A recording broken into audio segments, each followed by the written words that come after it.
সংস্কারকে সামনে রেখে সামনে নির্বাচন যেন ঐক্যমত্যের ভিত্তিতে হয় সে আশাবাদ ব্যক্ত করেছেন প্রধান উপদেষ্টা ডক্টর মোহাম্মদ ইউনূস। বলেছেন, এই সরকার সব সংস্কার করতে না পারলেও নির্বাচনের পর যেন সংস্কার করা হয় সেই প্রতিজ্ঞা থাকতে হবে।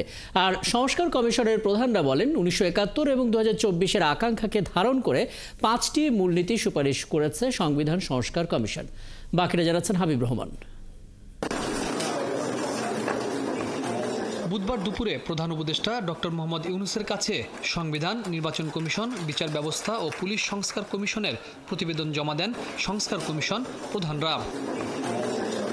পরে নির্ধারিত সময়ে 4টি কমিশনের খসড়া প্রতিবেদন জমা দেওয়ার জন্য সবাইকে ধন্যবাদ জানান প্রধান উপদেষ্টা ডক্টর মোহাম্মদ ইউনূস। তিনি বলেন, এটি শুধু একটি বই আকারে করে দিলেই হবে না, নির্বাচনের আগে সবকিছুই সংস্কার হবে না, তবে এই সংস্কারের ব্যবস্থাকে ধরে বাকি সংস্কারের প্রতিজ্ঞা করতে হবে বলে জানান প্রধান উপদেষ্টা। কেউ নির্বাচনের আগে এসে যাবে, কেউ নির্বাচনের পরে আসবে।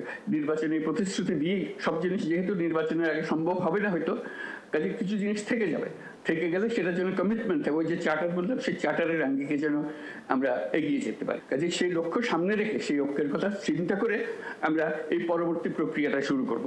এটাতে সবার পার্টিসিপেশন দরকার। এটাও কঠিন একটা কাজ, এটা সহজ কাজ না, কিন্তু আমাদের মন যদি পরিষ্কার থাকে, আমার একদম নিশ্চিত বিশ্বাস আমরা সেটা অর্জন করতে পারবো।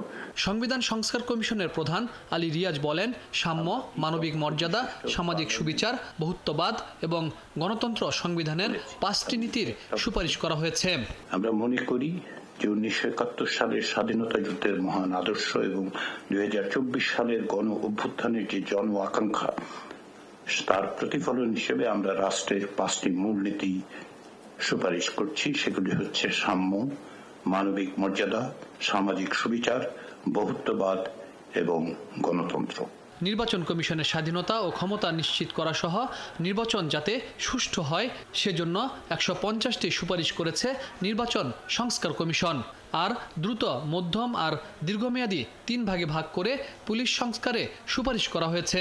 নির্বাচন কমিশনের স্বাধীনতা নিশ্চিত করা, তাদেরকে ক্ষমতায়িত করা, একই সাথে তাদেরকে দায়বদ্ধ করা। আমরা কেউ দায়বদ্ধ হতে চাই না, কিন্তু দায়বদ্ধতা অত্যন্ত গুরুত্বপূর্ণ, তাই দায়বদ্ধতার বিধান আমরা অন্তর্ভুক্ত করেছি। আইন কানুন যেগুলো আমাদের আছে, যেগুলো জনসাধারণের জন্য প্রয়োগ করতে গেলে জনসাধারণের কষ্ট লাভও হবে, এই ধরনের আইন আমরা 3টি ভাগ করেছি। একটা অবিলম্বে বাস্তবায়নযোগ্য, তারপর হলো মধ্যমেয়াদী, একটা দীর্ঘমেয়াদী।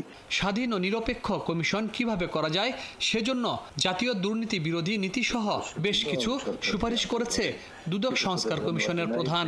আমাদের কমিশন হাবিব রহমান, 71, ঢাকা। আমাদের উপরে আস্থা।